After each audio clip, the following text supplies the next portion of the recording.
Penguin Random House Audio presenta Postguerra, de Tony Judt, narrado por Javier Portugués, Portu. Para Jennifer. Pero el carácter antiguo de una historia no es tanto más profundo, más completo y legendario, cuanto se desarrolla más inmediatamente antes de ahora. Thomas Mann, La montaña mágica. Prólogo y agradecimientos. Europa es el más pequeño de los continentes. En realidad, no es ni siquiera un continente, sino solo un subcontinente anejo a Asia. La extensión total de Europa, sin incluir a Rusia y Turquía, es de 5,5 millones de kilómetros cuadrados. Menos de 2/3 partes de la de Brasil, y apenas algo más de la mitad que la de China o Estados Unidos. Parece más empequeñecida aún al estar al lado de Rusia, que abarca 17 millones de kilómetros cuadrados. Pero en la intensidad de sus diferencias y contrastes internos, Europa es única. En el último recuento comprendía 46 países. La mayoría de ellos son estados y naciones con su propia lengua. Bastantes incluyen naciones y lenguas adicionales que no constituyen estados. Todos cuentan con una historia, una política, una cultura y unos recuerdos diferenciados, y al mismo tiempo entrelazados, y cada uno de ellos ha sido estudiado en profundidad. Todo lo que se ha escrito, tan solo en lengua inglesa, acerca del breve periodo de 60 años de la historia de Europa posterior a la Segunda Guerra Mundial, especialmente sobre este periodo más que ningún otro, resulta inabarcable. Nadie puede, por tanto, aspirar a escribir una historia del todo exhaustiva o definitiva de la Europa contemporánea. En mi caso, mi propia inadecuación para la tarea se ve agravada por la proximidad.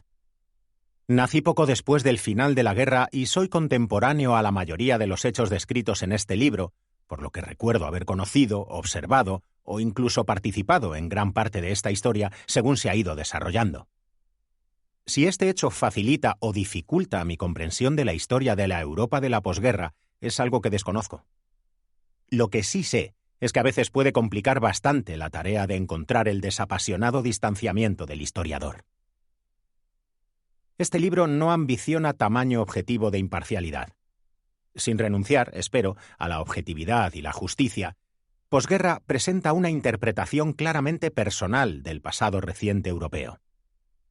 Utilizando un término que inmerecidamente ha adquirido connotaciones negativas, se trata de un libro apasionado. Algunas de sus opiniones pueden resultar quizá controvertidas, otras, sin duda, equivocadas. Todas son falibles. Para bien y para mal, son mías, como también lo son los posibles errores que, inevitablemente, han de surgir en un trabajo de esta extensión y alcance.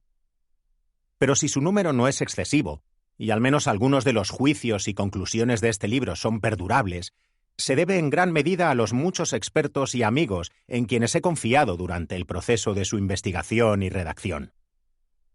Un libro de este tipo se apoya, en primer lugar, en los hombros de otros libros. En los capítulos que siguen, las notas al pie son en su mayoría del tipo tradicional, esto es, comentan el texto en lugar de identificar una fuente. Para evitar alargar lo que ya de por sí es un libro muy extenso, dirigido al público en general, no hemos incluido un sistema completo de referencias, sino que las fuentes de posguerra, así como su bibliografía completa, pueden consultarse en la página web del Remarque Institute.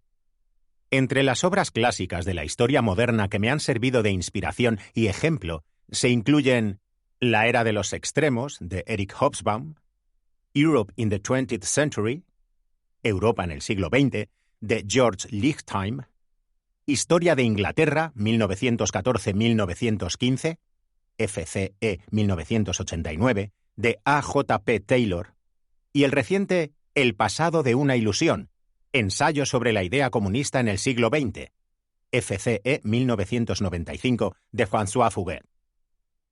A pesar de ser completamente diferentes, estos libros y sus autores comparten la seguridad que nace de un extenso estudio y un tipo de confianza intelectual que rara vez se da entre sus sucesores, además de una claridad de estilo que debería constituir un modelo que debería seguir cualquier historiador.